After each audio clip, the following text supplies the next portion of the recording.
going on, vinyl community? Welcome to another video with the Record Spinner. Joining me today is my good friend Mike over at his channel RetroSpinVinyl. You might also recognize him as part of the youngest members of the VC. Remember the Nashville documentary? Forever ago, it seems like. But we are doing a record store vlog over at Sky Valley Records in Summerdale. Mike and I have come to this shop before on one occasion several months back, I want to say. It's been almost a year at this point. It was January. It was January or February. Oh my gosh, it is that long. So it's been such a long time. This guy's quick with the head and talk it over.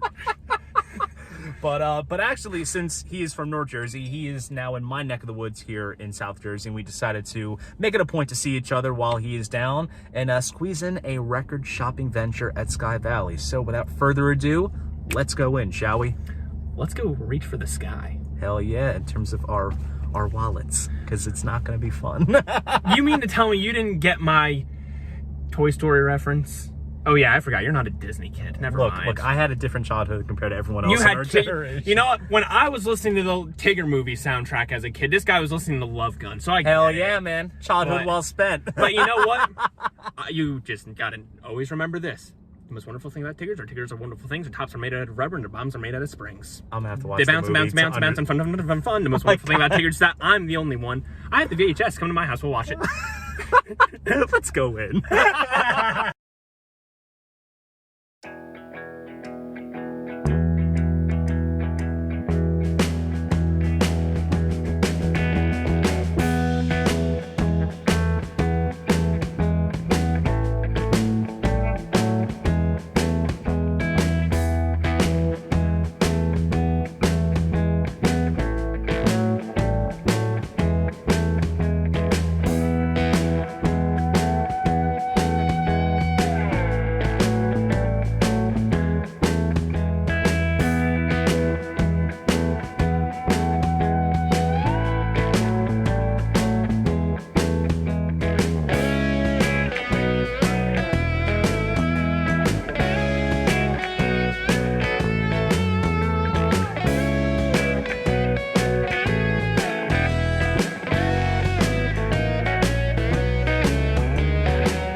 All right, so we just got to the car. We just left Sky Valley, and they call me the enabler for a reason.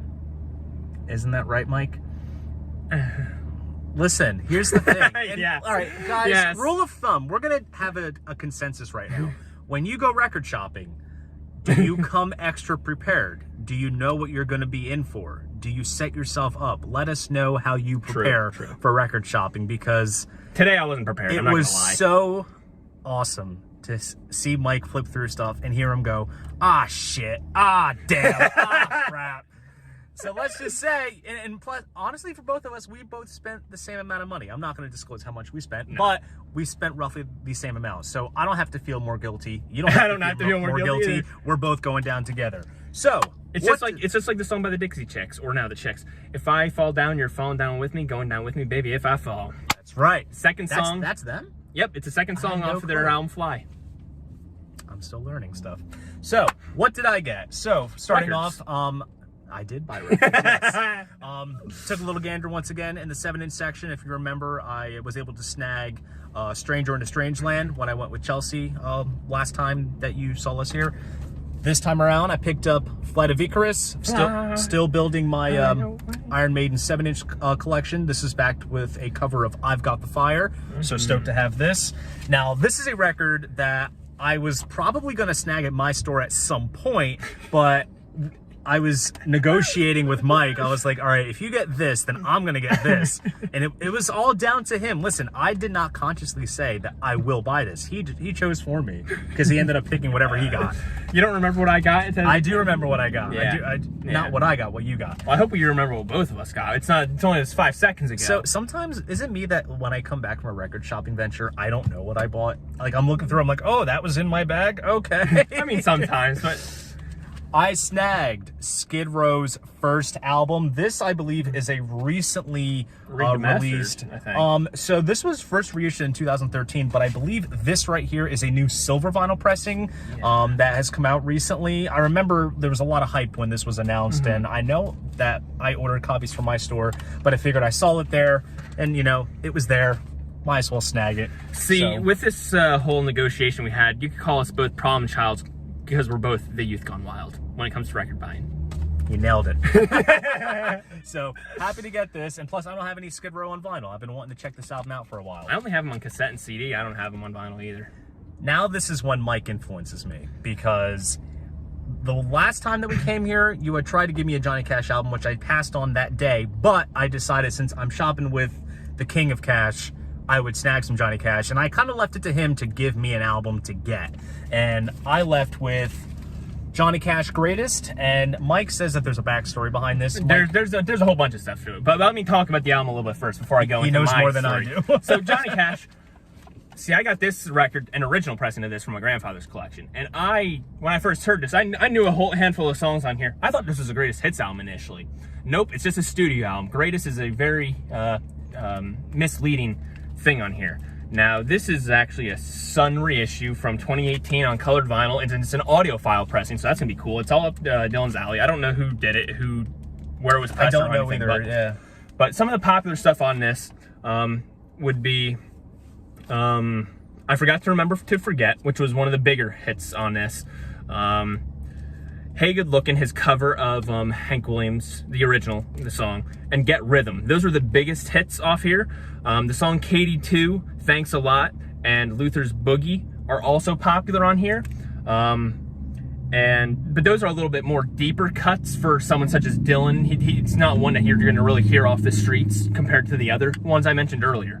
Now, the reason I picked up this one for Dylan, not only, when it comes to Johnny Cash is my favorite solo musician of all time. Period. Hands down, no ands, ifs, or buts about it. You could talk to me about Elton John, Billy Joel, Willie Nelson, all these other greats that are my favorites too. But Johnny Cash takes the cake. Johnny Cash, within recent years, has really, not only my natural love that I've had for him for the past 10 plus years, but really the people and the memories attached to Johnny Cash's music. Whether it be most recently in Nashville with the youngest members of the VC going through the Nashville experience, as well as going to the Johnny Cash Museum and us all having the importance of Johnny Cash through that. Now, we'll never forget watching the music video for Johnny Cash's Hurt in front of the chair that he sat in for the music video. Only one word was said, and I cannot say it because I don't want to be demonetized, but it was an F-bomb. But anyways. But it was in unison. When the music video ended, we were all near in tears, if not in tears, and we're all just like... And it was, of course, that was right around the corner from the pamphlet that they handed out at June Carter Cash's memorial service that had Johnny Cash's handwritten note talking about his love and his notes for him to talk on stage. So that's one of the reasons Johnny Cash is important. But also another reason is my grandfather, he's the one who introduced me to Johnny Cash. And the first deep cut of Johnny Cash that I discovered, even though later on I learned that in the fan base it's a big hit, but not so much for the casual listener, and it's not on most comps, will be Luther's Boogie, or also known as Luther Played the Boogie. That is one of two Johnny Cash songs that I need to either shut off if I'm in a group of people, or have to be in the zone to hear, because that is the first non-greatest hits tune by Johnny Cash, like Ring of Fire, Walk the Line kind of stuff that I learned from my grandfather. He is like, look up this song. So I did. And then, of course, multiple times through various family gatherings, we would jam out to it, sing it. It is one of the few songs that I could hear my grandfather sing every time I hear the damn song. So that has a significance to me in that. And I figured that, on top of it being one of Johnny Cash's 2 or 3 best albums that came out of his Sun years, time. I figured that would make Dylan really want this album. Well, now that you told that story, I am literally so glad that you put this in my hands. In all seriousness, like, that is a genuine story. But because I'm telling him, I specifically saved the story for camera to see his reaction and have it documented. Seriously, like, damn, I'm like really taken aback now, and I see you're taken aback. So we're gonna move on now. But real quick though, because before you got to the meats and potatoes of the story, I just read this. I think you might find this interesting because you picked this up as well. Wait, did I let out a spoiler? I might now have 2 copies of this album in my collection. But it says, this remastered audiophile edition has been cut from an original Sun Records analog master tape by Matt Colton at Alchemy Studios London using a Studer A80 custom ultra-low noise replay machine and a modified Neumann VMS 80 lacquer mastering lathe, pressed on 180-gram vinyl, and it's on colored vinyl too. So what's there to hate? Yeah. Shifting completely into gears, we have Black Sabbath featuring Tony Iommi, 7-star. Basically, the backstory with this album was that Tony intended on this being a solo album, but then Warner Brothers, or the label associated in the UK, said that it has to go out as a Sabbath record. So it's more a solo album, right? More or less. Yeah. But it's interesting, the cast of characters, because it's so hard to classify the lineup on this album as a Sabbath lineup, because you have Glenn Hughes on vocals, who was in Deep Purple previously, Eric Singer, who is now playing for Kiss, and he also was an Alice Cooper. He plays drums on this. Jeff Nichols, who had done keyboard stuff with Sabbath on and off throughout the 80s, is on this. And yeah, that's basically it. So I figured fill in a Sabbath gap. And also, this has never been reissued. This is an unofficial pressing. On Vertigo, though. Yes, on the Vertigo label. So might as well have it. This I saw, and lately I have been on a big glam kick. Now, of course, I love Bowie. I don't know if I'd call that glam. Not glam, but it's around that same kind of time frame. I love Bowie. I've been listening to a lot of T-Rex lately. I want to dig deeper, and because I mentioned glam and Bowie and whatnot, I saw this and I immediately jumped for joy when I saw it. Now, I don't know. I watch him jump. I don't know if this is out of print or hard to come by. I personally haven't seen this before, or honestly, this has been at the store maybe for a long time, and I've just passed on it. It's one of those albums I see a lot of used copies of for like a couple bucks, like $3 and lower. But this is Mott the Hoople's All the Young Dudes.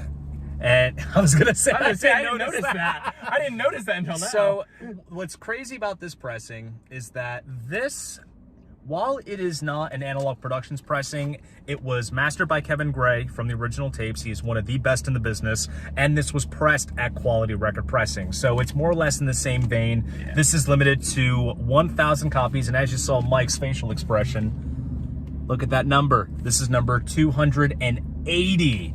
Super, super cool. And also, of course, just for the sake of connecting it with Bowie, this album was arranged by the band and David Bowie. He wrote the song All the Young Dudes, and there's also a cover of Velvet Underground's Sweet Jane. Didn't he also produce that album, Bowie? Or do it with what? Didn't Bowie produce this album in part? Yeah, he did. Yeah, for sure. Produced by David Bowie for Man Man. So good stuff. And even color retouching by George Underwood. He did some stuff with Bowie as well, and Mick Rock did the artwork. So everyone is kind of connected in the Bowie world with this record. So very happy to have it. And literally, he was reading off the credits to me before like he decided to get it, because I looked at him, I saw him holding it, I was like, "You're getting that for the Bowie connection." He's like, "Hold on, I'm reading." he saw who mastered it, all this stuff. He's like, boom, right in his tote bag. That's it. He didn't have to do anything more. That is it.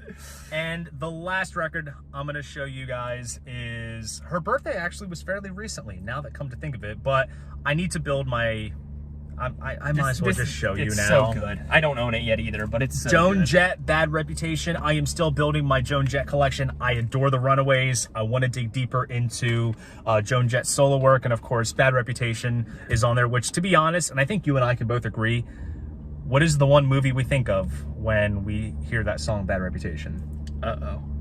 I'm showing how great I am with movies right now, because I don't have an instant response. We're going to say the title on 3. 1, 2, 3. Shrek. Oh, what? Oh, okay. And the scene where Shrek is fighting all the knights, that's the first thing I think of when I hear Bad Reputation. Okay, I'm not a big... I'm gonna get slandered for this. I'm not the biggest Shrek fan, but if I'm to watch any Shrek movie, Shrek 2. How are you a product of the 21st century? I don't have any. I don't know. We're not going to go in depth into this argument. And also, there's the cover of Do You Want to Touch Me on here as well. So is Crimson and Clover on that one? I can't remember if that's No, on that one or I I Love Rock and Roll. I Yeah, Love I Love Rock and Roll. Okay. So, Joan Jett, Bad Reputation. So happy to get my hands on it. Great. Now, Mike bought stuff too, but do you want to find out what he bought?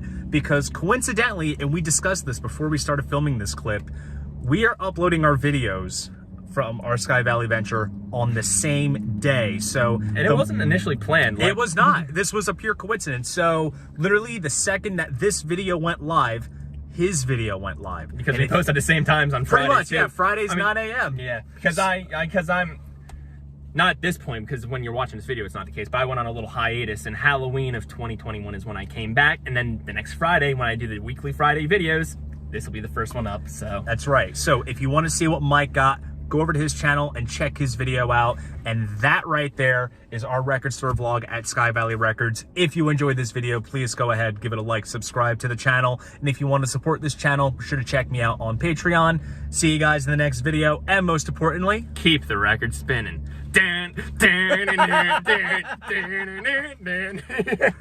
good stuff.